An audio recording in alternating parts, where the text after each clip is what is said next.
22대 국회의원을 선출하는 4.10 총선 사전투표율이 역대 총선 최고치인 31.28%로 잠정 집계되면서 여야 간의 유불리 논쟁이 격화되고 있습니다.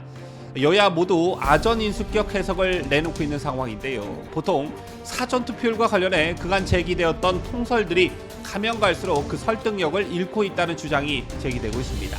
그 이유에 대해 논해보는 시간을 갖도록 하고, 오늘 발표된 리얼미터 조사에서 윤석열 대통령의 지지율이 5주 만에 반등했습니다.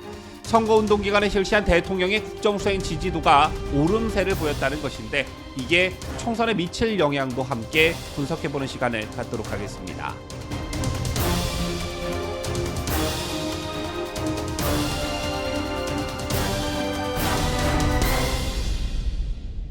시청자 여러분 안녕하십니까? 뉴스데일리 베스트 비네코입니다. 자, 오늘 리얼미터가 발표한 윤석열 대통령의 국정 지지도를 보면 소폭이긴 하지만 반등에 성공했습니다.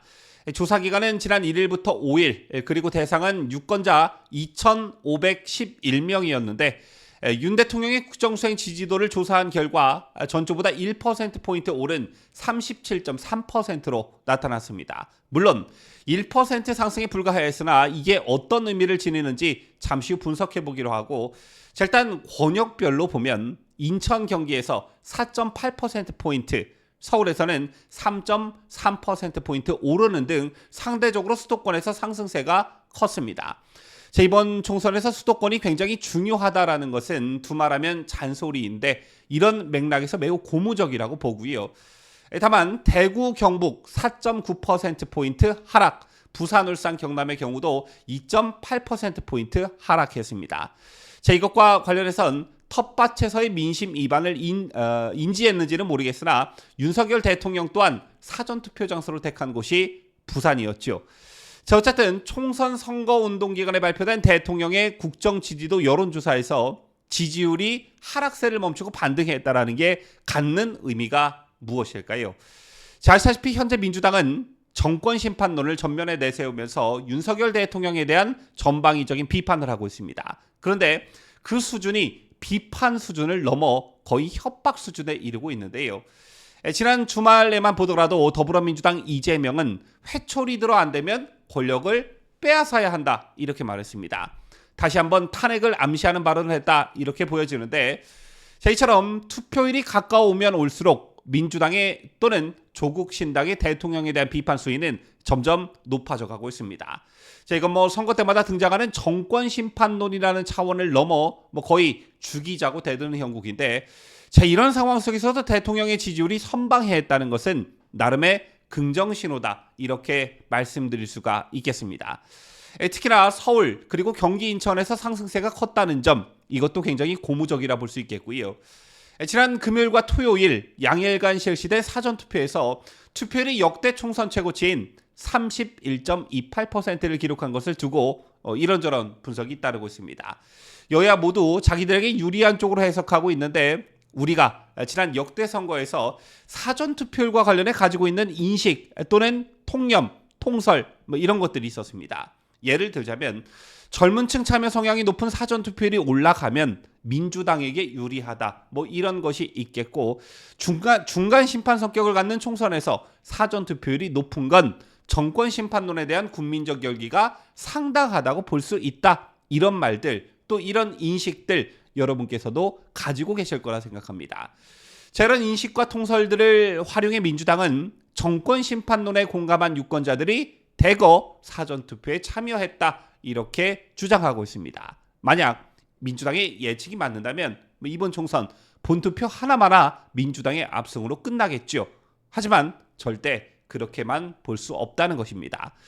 전국 단위 선거에서 사전투표는 2014년 제6회 지방선거에서 처음 도입됐습니다. 지금까지 3번의 총선, 3번의 지방선거, 그리고 2번의 대선 등 전국 단위 선거에서 8번 시행되었습니다. 가장 최근에 실시된 총선과 대선을 보면 투표율이 역대급 수치를 기록했고, 그 결과 여야는 각각 1승 1패를 거뒀습니다. 21대 총선에서 민주당이 압승을 거둬 180석에 육박하는 역대급 의석수를 기록한 반면, 2년 뒤인 2020년에 실시한 20대 대선에서는 사전투표율이 36.93%로 최고치를 경신했는데 아시다시피 국민의힘 윤석열 후보가 간발의 차이로 승리를 거뒀었죠. 또한 대선 바로 뒤에 열린 지방선거에는 20.62%로 지방선거 사전투표율로는 가장 높은 수치를 기록했지만 역시 국민의힘이 압승했습니다. 따라서 이번에 사전투표율이 기록을 경신했다고 해서 그 자체만으로 유불리를 단언하기 어렵다는 것인데요. 우선 사전투표율이 높아진 이유로 저는 그간 사전투표율에 대한 불신을 가지고 있는 보수 성향 유권자들이 사전투표장에 많이 나간 결과라고 봅니다. 아시다시피 한동훈 위원장을 비롯한 당 지도부는 사전투표 참여 독려에 많은 에너지를 쏟아부었고 윤석열 대통령 역시 사전투표 첫날 투표함으로써 이게 보수 유권자들에게 던지는 영향이 컸다라는 것인데요. 실제 제 주변에도 지난 총선에서 부정투표가 있었다, 부정선거가 자행됐다라고 인식하고 계시는 분들마저도 이번엔 사전투표하러 가신 분들이 꽤 많았습니다. 실제로 윤석열 정부는 공정한 사전투표 관리에 총력을 기울여 왔습니다. 기억하시다시피 지난해 말 올해 초 국정원이 중앙선거관리위원회 시스템을 점검해 그 실태를 국민들께 공개한 바 있고, 또 실제로 경찰은 처음으로 관내 사전투표가 관할 선거구로 이송되는 과정을 동행했습니다. 특히나 경찰청은 선거 부정행위 차단에 공적을 세운 경찰관을 즉시 특별 승진하기로 했다고도 하는데요. 또한 누구든지 별도의 신청 없이 시도선관위 청사에 설치된 대형 모니터를 통해 사전투표함과 우편투표함의 보관 상황을 24시간 확인할 수 있게 됐습니다.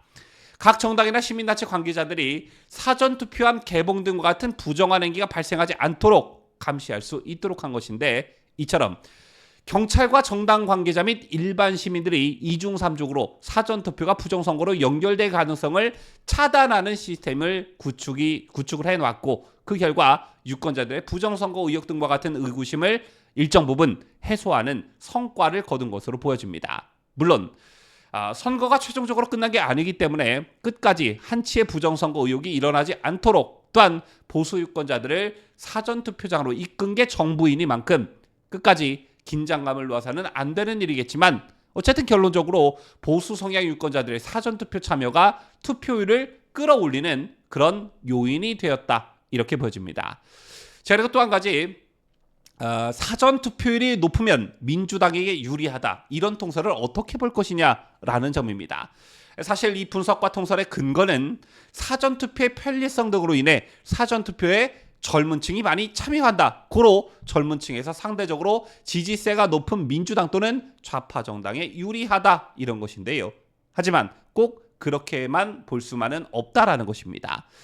전통적으로 사전투표를 많이 하는 세대가 젊은 층이 맞긴 하지만 최근 조국혁신당 지지율 등을 보면 20, 30대의 젊은 층이 꼭 좌파 진영을 지지한다, 이렇게 보기 어렵다는 겁니다. 실제로 한국갤럽의 3월 통합조사의 세대별 정당 지지도를 보면 40대의 경우 민주당 45, 국민의힘 22%로 나타났기 때문에 40대가 민주당 핵심 지지층이라는 사실은 변하지 않고 있습니다.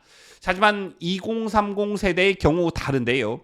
18세부터 29세는 민주당 27%, 국민의힘 20%로 7%포인트 격차에 불과하고 무당층이 무려 42%에 달했습니다.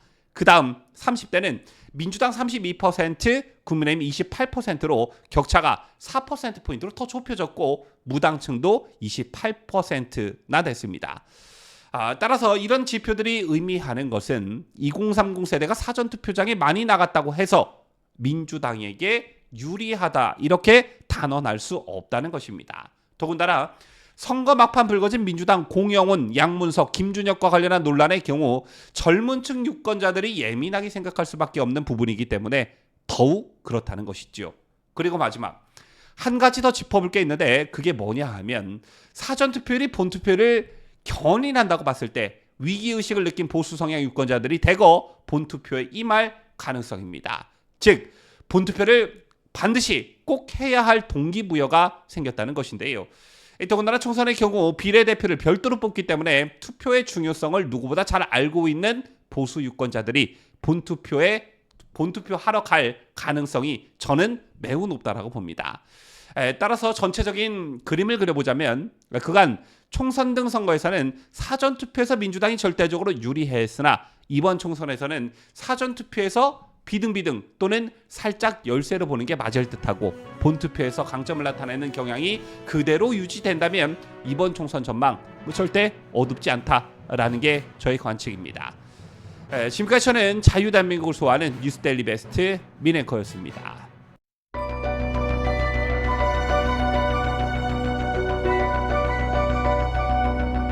피해자 할머니들의 명예와 존엄이 회복되고 또 마음의 상처를 치유하기 위해서는 나라와 국민을 각종 위협으로부터 안전하게 지켜 국가를 위해 헌신해온 공무원들의 희생을 요구해야 한다는 점에서 솔직히 어느 정부도 개혁이 두렵고 피하고 싶을 것입니다.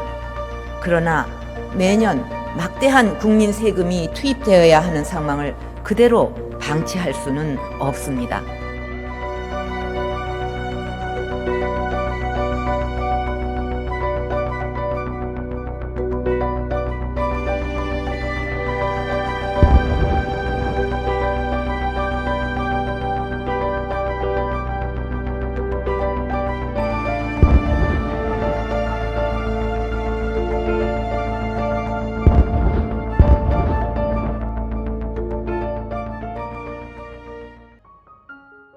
시청자 여러분 안녕하세요. 뉴스데일리 베스트 운영자이자 뉴스를 전달하는 앵커 민들레입니다. 박정희 대통령에 이어 2대째 대통령직에 오른 최초의 대통령이자 대한민국 최초의 여성 대통령, 우리나라 제18대 대통령인 박근혜 전 대통령의 이야기를 담은 회고록이 출간됐습니다. 2007년 이후 박근혜 전 대통령이 정치적 삶을 회고한 것은 처음이어서 어떤 이야기가 담겼을까? 저도 무척이나 궁금했는데 제가 책을 읽어보니 그때 아베 일본 총리와 회담 때 아베 총리가 이래서 무한한 표정을 지었던 거구나. 지금은 북한 김정은과 연대하고 있는 푸틴 러시아 대통령이 박근혜 대통령 땐 이런 의외의 모습이 있었네. 유승민 전 원내대표가 탄핵 전부터도 박근혜 정부의 중요한 정책 추진에 이렇게나 회방을 놨었구나 등등등 그동안 사연이 잘 알려지지 않은 흥미로운 사실들을 알 수가 있었습니다. 이 밖에도 세월호 7시간에 대해 시간순으로 자세히 기록되어 있고 재판과 수감 생활 등 그간 궁금했던 사건들의 뒷이야기, 또 책 속의 부록으로 언론에 공개되지 않았던 박 전 대통령의 개인 소장용 사진이 수록되어 있어서 박 전 대통령이 들려주는 이야기를 듣는 재미와 사진 구경하는 재미까지 한데 더해진 회고록이라고 할 수 있겠습니다. 지난 10년 동안의 방대한 이야기가 담겨 있기 때문에 책은 2권으로 나뉘어져 있는데요. 아직 구입하지 않은 분들 계시다면 어둠을 지나 미래로 1권과 2권 세트로 함께 구매하셔서 꼭 읽어보시길 강력 추천합니다. 저의 회고록이 우리가 더 나은 미래로 가는 작은 디딤돌이 되었으면 합니다. 국민 여러분과 함께 할 수 있어서 행복했습니다. 감사합니다.